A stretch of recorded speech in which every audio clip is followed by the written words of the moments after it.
À présent, nous allons parler de la création et de la modification des en-têtes et des pieds de page. Donc, lorsqu'on a un document comme celui-ci, je vais peut-être modifier l'affichage, mettre 100%. Donc, on peut avoir envie de mettre, par exemple, des en-têtes de page ici. Si je double-clique là, on voit là en-tête de page. Donc, c'est cet espace-ci, entre le début du format là et ici, là où commencent les écritures. Donc ça, ce sont les en-têtes, et en bas du format, on a ce qu'on appelle les pieds de page. Donc ce sont les endroits où on peut insérer certaines informations comme le nom de l'auteur, le logo, le titre du document, le numéro de page et ainsi de suite.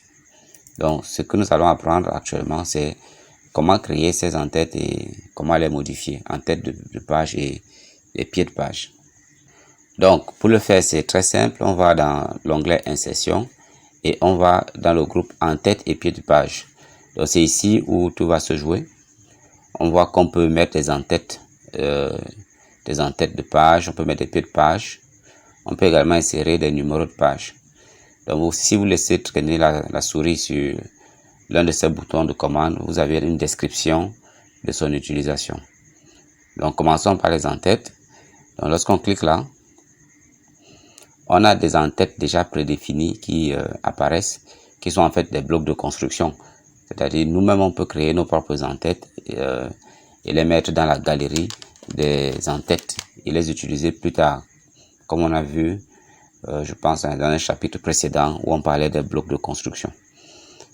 Bien, donc là on voit qu'on peut naviguer et choisir l'en-tête qui convient mieux à ce que nous voulons faire. Bien, je vais peut-être choisir parmi tous ces en-têtes.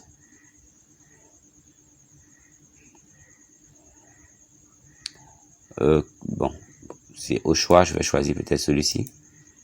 Et nous voyons que lorsque le choix est fait, l'en-tête apparaît au niveau de notre document. On pouvait faire un autre choix, hein, et à ce niveau également, lorsque le choix est fait et que nous sommes dans la zone d'en-tête, il y a un nouveau onglet qui apparaît intitulé outils, en-tête et pieds de page. Et là, il y a l'onglet création qui nous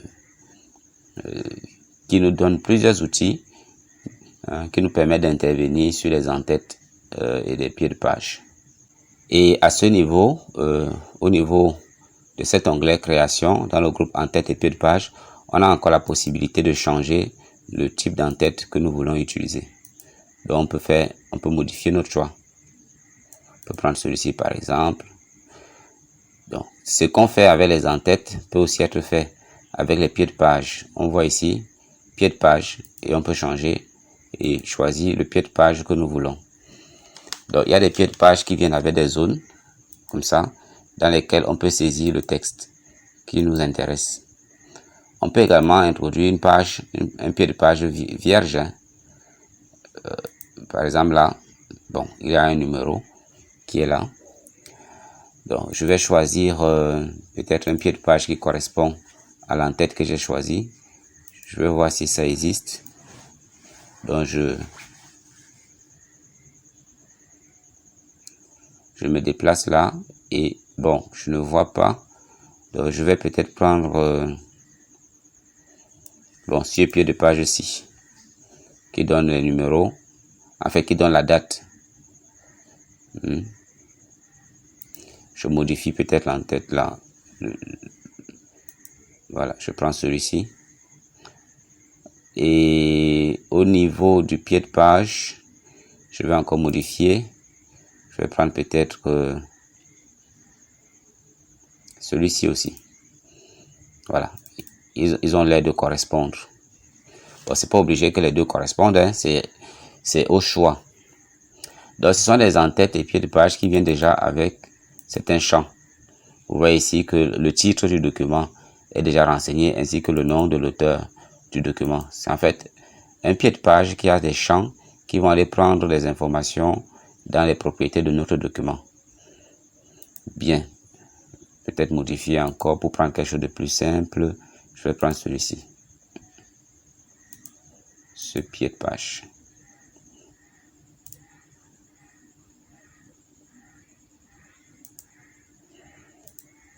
Ok, donc voilà. Et on se rend compte que le choix que nous avons fait s'est répercuté un peu partout dans notre document. Ici, nous avons ce pied de page. Pour entrer dans le pied de page, dans l'entête, je peux double-cliquer dessus. Quand je double-clique, je suis à l'intérieur et je peux faire des modifications. Et le ruban est modifié pour me donner les éléments dont j'ai besoin pour modifier mon entête. Je prendrai peut-être un en-tête un peu plus simple, peut-être celui-ci. Ok, donc voilà. Ici, je peux taper du texte. Par exemple, mettre mon nom.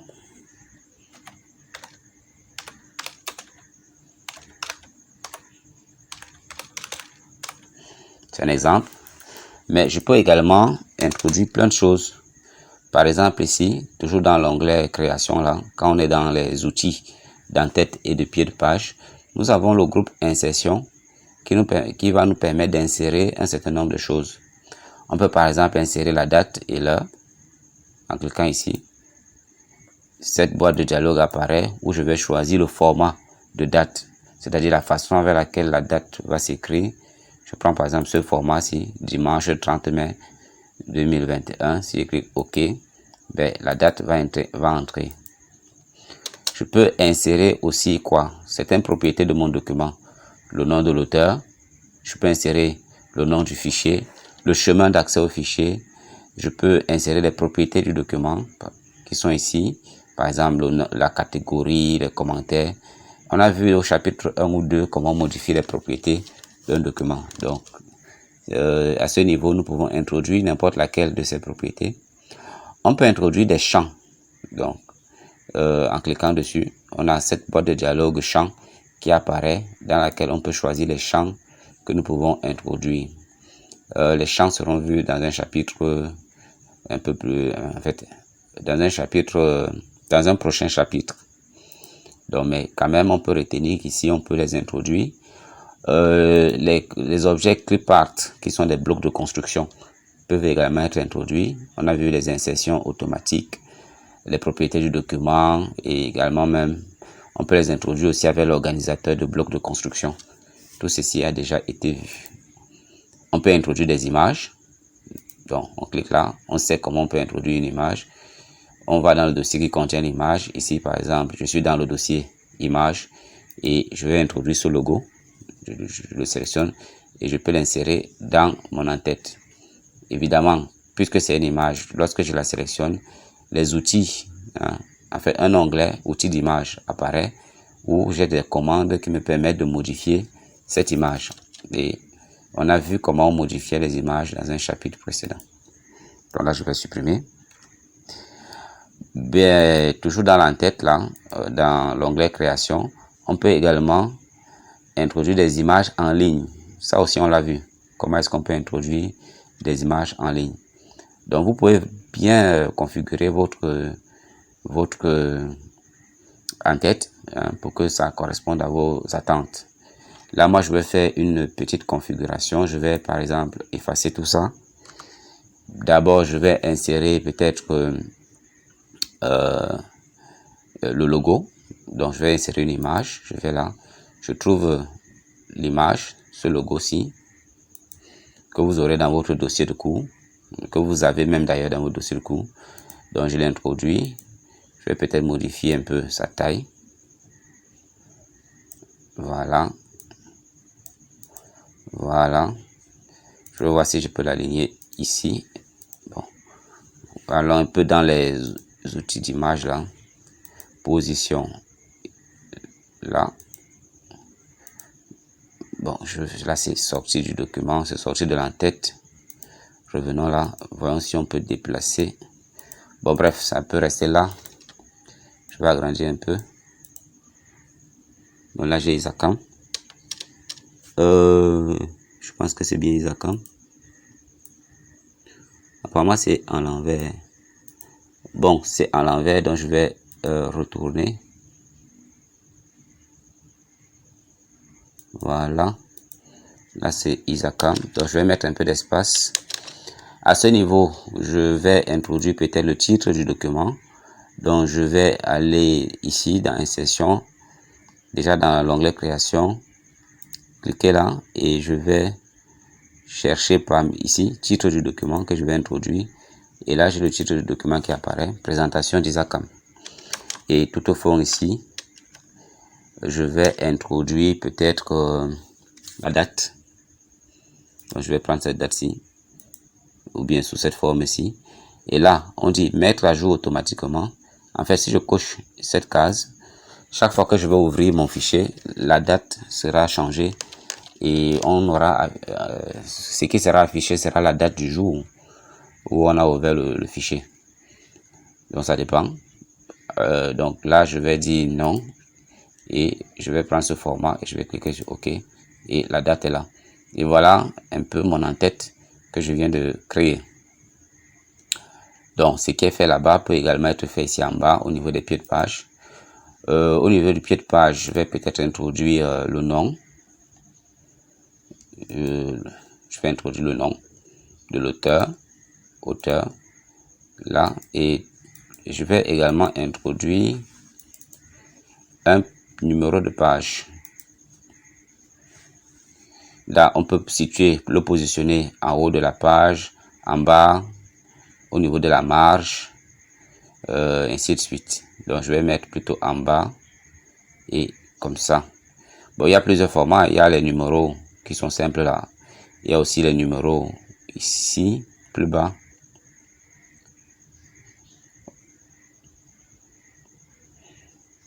Si on va un peu plus bas.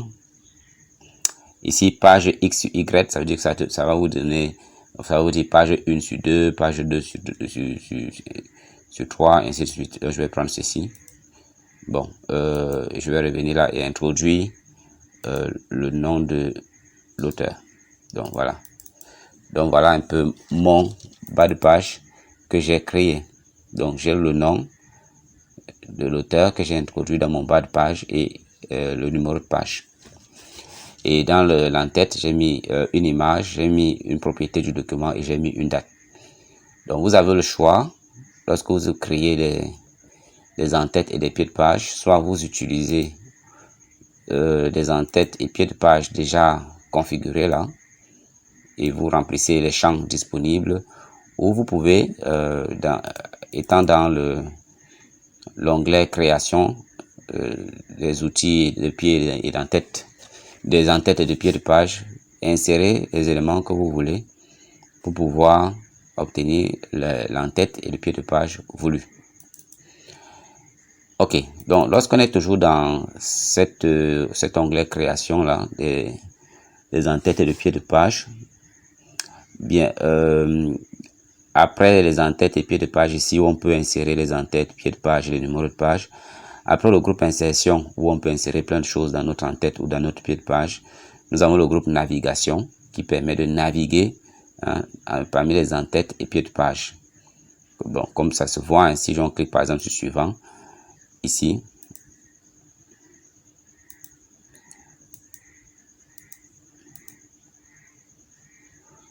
donc ça permet d'aller sur l'entête de page, en fait l'entête de page suivant et précédent, ça permet d'aller à l'entête de page précédent. Donc ce sont des outils qui permettent de naviguer. Ici on n'a qu'un seul entête, un seul type d'entête et pied de page, donc on ne,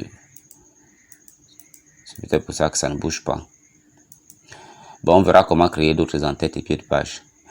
Bon, à ce niveau, on a certaines options qu'on peut choisir. On peut par exemple vouloir que la première page soit différente des autres.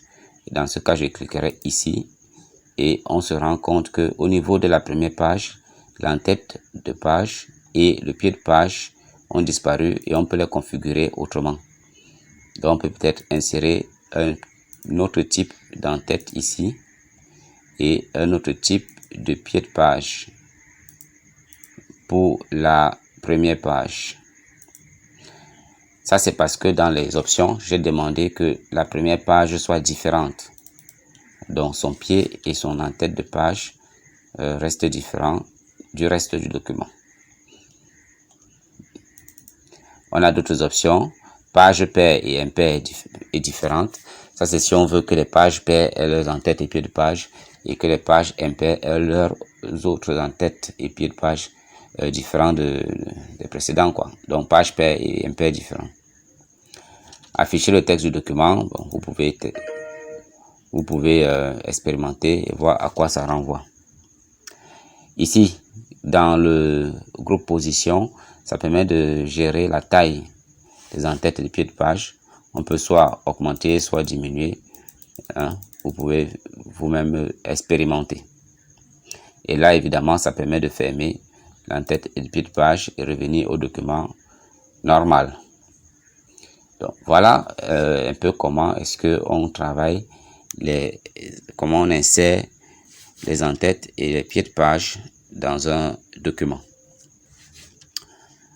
Bien, là on a notre première page qui a son en-tête et pied de page différents du reste du document. Mais il peut arriver que dans le document justement,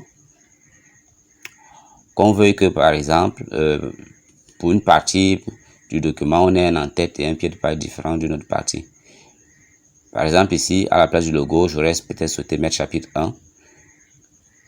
Hein, et que partout c'est le chapitre 1, qu'on voit le chapitre 1 dans l'en-tête de page. Et que lorsqu'on va passer au chapitre 2,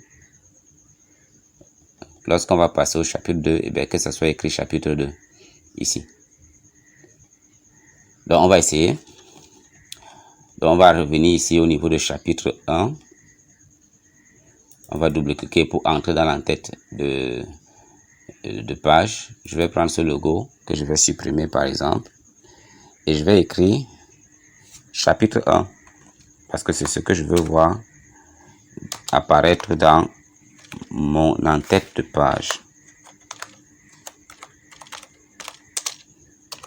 Chapitre 1. Voilà. Je peux mettre point. Peut-être enlever même ce titre-ci. J'enlève le titre du document. Et bon, autre chose aussi, je vais dans affichage là. Je peux afficher la règle et définir aussi des tabulations pour peut-être bien positionner ces éléments-ci. Je vais enlever cette tabulation et je vais prendre celle-ci.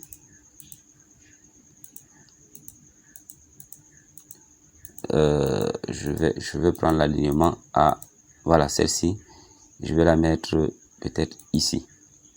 Donc je mets une tabulation là et je vais laisser comme ça. Donc ici, en appuyant sur tabulation, j'aligne bien ma date. Donc tout ça a déjà été vu, hein. Donc c'est juste des rappels. Donc ici, je vais peut-être prendre tout ça.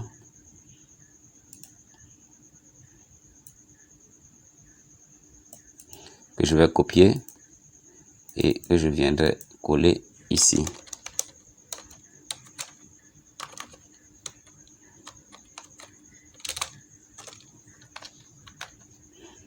Ok, donc là, dans mon en-tête, j'ai chapitre 1, présentation de la société Isaka. L'inconvénient avec ce que je viens de faire, c'est que partout, ça a été modifié, même ici, ça a été modifié. Or, ici, on parle d'introduction. Là, donc, lorsqu'on modifie dans une partie ici, ça modifie dans tout le document. Bon, je vais donc rentrer en arrière. Comment faire pour corriger ce problème?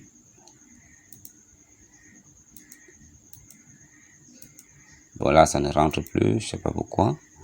On va venir là chercher à être ici. Voilà. Ok, donc vous avez bien vu, hein, cette petite flèche permet de rentrer et à un certain niveau d'annulation, en fait, un certain niveau de notre document. Il y a plusieurs actions qu'on peut mener et on peut rentrer en arrière. En utilisant cette flèche, on rentre, je vais dire, action par action, alors que la petite flèche qui est là au milieu nous permet d'aller à un certain endroit, à un certain moment de notre document, et ça permet d'actualiser jusqu'à un certain niveau. Donc, et les différentes actions qui sont menées sont répertoriées là. Donc, si je veux revenir à ce niveau-ci de traitement, si je clique, ici, toutes les actions qui ont été faites après seront annulées et on reviendra à ce niveau. Donc, étant ici, je veux garder Isacam ici, présentation de Isacam là, mais à ce niveau, je veux changer l'entête, que ça soit personnalisé. On l'a vu, on va tout simplement mettre un saut de section pour que cette partie-ci soit une section différente de l'autre. On a vu que les sections, c'était comme des pièces d'une maison. Donc, on peut, lorsqu'on est dans une section, faire des modifications qui n'affectent pas les autres parties du document. Bien, ce que je vais faire, c'est que après introduction ici, je vais introduire un saut de section, affichant les caractères masqués. Donc là, je vais introduire un saut de section. Je vois déjà qu'il y a un saut de page là. Donc, je vais introduire un saut de section, peut-être page suivante. Ça me permet de créer un saut de section là. Et ici, je vais enlever ce saut de page. Voilà. Et là, je suis capable désormais de modifier cette partie du document sans affecter tout ce qui est au-dessus. Puisqu'à ce niveau, nous avons un saut de section. Nous avons un saut de section à ce niveau. Alors, et vous voyez déjà même que à ce niveau, l'entête ici est différent de l'entête qui est là. Donc,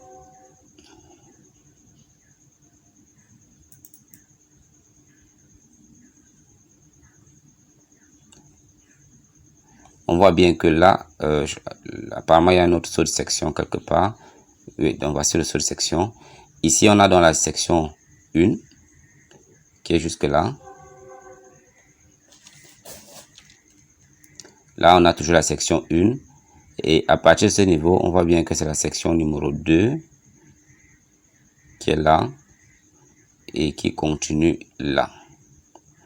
Ben, ici, au niveau de la section 2, on voit que l'entête et le pied de page au niveau de la section 2 de cette page-ci où est différente, en fait, l'entête et les pieds de page sont différentes de la suite de la section. C'est tout simplement parce qu'on a sélectionné première page différente. Donc, si je désélectionne là, on se rend bien compte que pour cette section numéro 2, l'entête de page et le pied de page devient identique à tout le reste des éléments de la même section. Nous sommes là à la section 2. Par contre, au niveau de la section, ça c'est toute la section 2, la section 1, on a des éléments différents. Ah ben, c'est la même chose. Bon, on n'a pas encore changé. Ok, donc, ayant fait ceci, vous voyez que j'ai introduit un saut de section. Donc, désormais, toutes les modifications que je fais à la section 2 n'affectent pas la section 1. Bien, là, qu'est-ce que je voulais mettre? Je voulais mettre chapitre 1 et mettre la date. Donc, je vais faire mes modifications ici. Bien, mais lorsque nous travaillons sur les entêtes et pieds de page et que nous voulons faire des entêtes et des pieds de page différents par section, par exemple, c'est toujours bien de travailler du haut vers le bas. Parce que lorsque nous arrivons dans une section, une nouvelle section, on a cet élément-ci qui apparaît, qui nous donne une information qui dit identique au précédent. Ça veut dire les éléments qui sont ici sont identiques à ce qui précède, donc identiques aux mêmes éléments dans la section précédente. Si on veut que ces éléments soient différents de ce qui est fait dans la section précédente, bien, on se place là au début de la section, en fait, au niveau de la section, et là au niveau de navigation, on clique sur ce bouton lié au précédent, et lorsque l'on clique là, ça enlève en fait l'indication qui est ici. Ça signifie que cette partie-ci est désormais indépendante de l'autre. Mais si on veut qu'il y ait dépendance, on clique là-dessus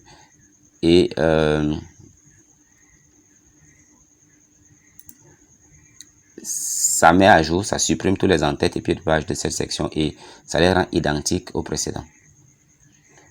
Or, moi, je veux que ce soit différent, donc je vais cliquer sur ce bouton pour les rendre différents et je vais faire mes modifications comme voulu. Bien, je vais enlever les caractères masqués là pour pouvoir mieux lire. J'avais dans cette tabulation, je vais l'enlever. Je vais prendre celle-ci que je vais mettre quelque part ici. Et là, je vais appuyer sur tabulation pour que ce soit aligné.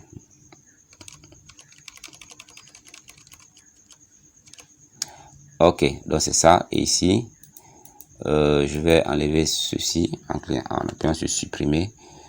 Et je vais rentrer jusque là.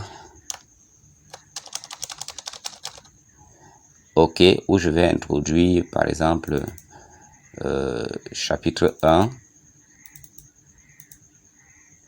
Je vais d'abord sélectionner tout ceci.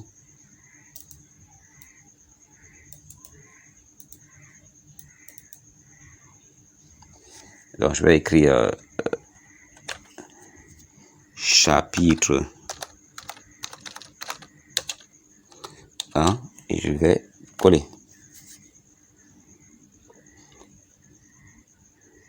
Donc ça a tout pris là.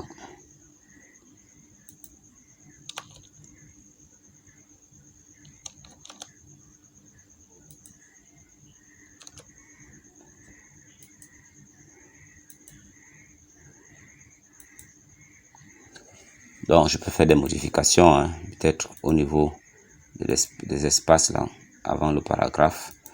Donc voilà. Ma tabulation, je ne la vois plus. Donc je vais l'introduire peut-être ici. Voilà. Je peux modifier, je peux déplacer pour remettre là. Ok, donc voilà. Donc ici, dans cette en-tête-ci, on voit bien que c'est chapitre 1 et ça correspond bien au chapitre 1 ici. En haut, on a une en-tête différente. Tout simplement parce qu'on a introduit un saut de section à ce niveau. Si on affiche, on voit bien qu'il y a un saut de section. Donc, on peut descendre. Là, mon en-tête, c'est chapitre 1. Alors, ce qu'on a fait avec les en-têtes, on peut les faire avec les pieds de page. Hein. On peut modifier pour avoir des pieds de page différents. Je viendrai, par exemple, ici. Bon, en fait, je vais faire cette modification après. Donc, ici, là, j'ai chapitre 1 qui correspond bien à chapitre 1 ici. Je suis toujours dans mon chapitre 1. Chapitre 1. Je pense que c'est toujours chapitre 1. Et ici, j'ai chapitre 2. Mais là, j'ai encore chapitre 1. Donc, pour le faire, c'est simple. À ce niveau, je vais introduire un saut de section. Peut-être saut de section, page suivante. Voilà. Et j'ai mon saut de section là. Donc, à ce niveau, je peux désormais faire ce que je veux. Je supprime les paragraphes vides. Là, je peux désormais travailler dans cette en-tête de page pour qu'il soit différent du précédent. Donc là, je vais sélectionner ce que je veux introduire. Ça dépend vraiment de vous, hein, c'est juste un exemple. Donc je double-clique là et j'ai ici identique au précédent. Hein, donc c'est identique, je vais dire non, pas identique. Et je vais mettre ce que je veux. Par exemple ceci, et je vais mettre ici chapitre, par exemple, 2. Je double-clique là.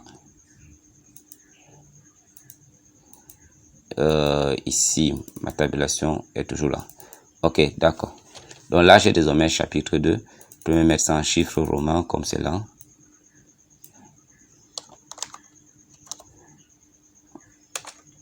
Deux points. Ok, donc là, désormais, c'est le chapitre 2 qui correspond bien au chapitre 2. Et vous voyez qu'ici en haut, on est encore au chapitre 1. Et c'est bien chapitre 1 ici. Donc, je peux modifier. Comme là, c'est en chiffre arabe, je vais mettre en chiffre romain. Chapitre 1, je vais mettre 2 points. Et je double-clique ailleurs. Pour quitter de l'en-tête, je double-clique ailleurs. Pour entrer, je double-clique sur l'en-tête. Et vous voyez que la modification faite s'applique en fait sur toute la section. Donc vraiment, quand vous voulez faire des modifications sur une partie du document, sans que ça n'affecte d'autres, ben, il faut découper votre document en sections. Donc voilà un exemple qui a permis de modifier les en-têtes et les pieds de page et de faire en sorte qu'il corresponde à un document, une partie du document, sans affecter les autres. On a vu comment lier ou pas, ou bien couper la liaison avec la section précédente. Donc voilà, peut-être au niveau des pieds de page, je peux changer ici au début là. Par exemple, à partir d'ici, je vois ça. Je vais peut-être changer. Je vais double-cliquer ici pour changer ce format-ci. Donc là, je vais peut-être chercher juste des numéros simples. Hein. Peut-être ça. Voilà. Je vois que là, le nom a disparu, donc je vais introduire encore le nom de l'auteur. Donc ça, c'est le nom de... Ça, c'est le document. Ça, je vais plutôt mettre le nom de l'auteur. Bon, je vais supprimer ceci. Je vais introduire mon numéro. Et ici, je vais introduire l'auteur. Voilà. Cet auteur-ci, c'est dans les propriétés de notre document qui vient chercher l'auteur. Si je change ici, ça changera là-bas. Par exemple, si je mets ici, là c'est Gorké Jonathan. Et si on contrôle bien, de ce côté, il a mis Gorké Jonathan. Donc si je viens là et que je change la propriété, non, je mets plutôt Gorké Dambesso.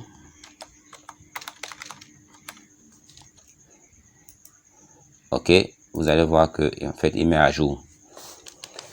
Ok, donc ici on a donc ces éléments. Ici je vais peut-être changer le format. Donc je double-clique dessus, je clique avec le bouton droit et je viens à la modification du champ. Et c'est ça, nous sommes là. Je vais prendre ce format-ci en petit i. Ok. Et désormais, c'est numéroté en petit i. Petit i, deux petits i, ainsi de suite. Jusqu'à ce que on arrive à la prochaine section. Là, c'est déjà la section 2. Et ici, je peux définir, en tout cas, là, il est encore identique au précédent. Je vais dire non. Il ne doit pas être identique au précédent.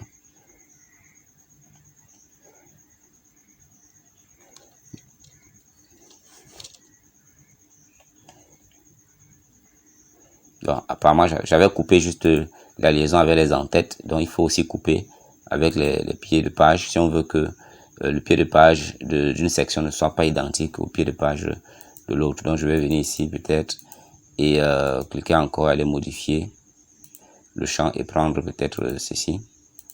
Et là, c'est ça. J'espère que c'est bon là. Bon, ça a l'air de continuer. Hein.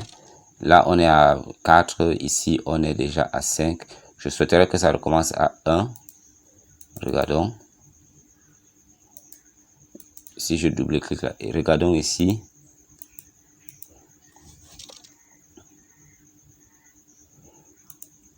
Donc là, on peut définir le format ici du numéro de page et décider que ce soit ce format-ci comme il est là. Et ici, ils disent la numérotation des pages à la suite de la section précédente. Je dis non. Ça ne doit pas se faire à la suite de la section précédente. Ça doit commencer ici à partir de 1, par exemple. Ça doit recommencer. Donc à partir de 1, je clique OK. Et ça recommence à partir de 1, ici. Donc là, c'est ça. Donc, j'ai deux sections. Je voulais que dans la première section, qui est ici la section 1, au niveau des numéros de page, qu'on ait ce format de numérotation qui soit valable. Et quand on passe à la section 2, qu'on recommence avec ce numéro, cette façon de numéroter. Donc le format de numéro, ici, je peux modifier à partir d'ici et changer et prendre ce que je veux.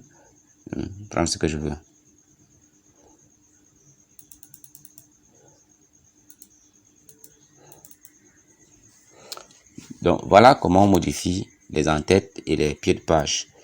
Donc, dans ce petit exercice, on a vu deux principales choses. Comment introduire les numéros, comment introduire les en-têtes et les pieds de page et les modifier. Et aussi, comment faire en sorte que il y ait comment dissocier en fait les en-têtes et les pieds de page d'une section à une autre. Si on veut par exemple que si notre document est divisé en 3 grandes parties, on veut que la première partie ait un en-tête de page avec une certaine en fait un en-tête de page particulier propre à cette partie, et que la deuxième partie ait un en-tête et pied de page propre aussi à cette partie. Il faut séparer ces différentes parties par des sauts de section. Et après, on dissocie la liaison et on peut faire donc les modifications qu'on veut. Et les modifications faites dans une section n'affecteront pas l'autre section. Bien, voilà ce qui pouvait être dit sur les en-têtes et les pieds de page.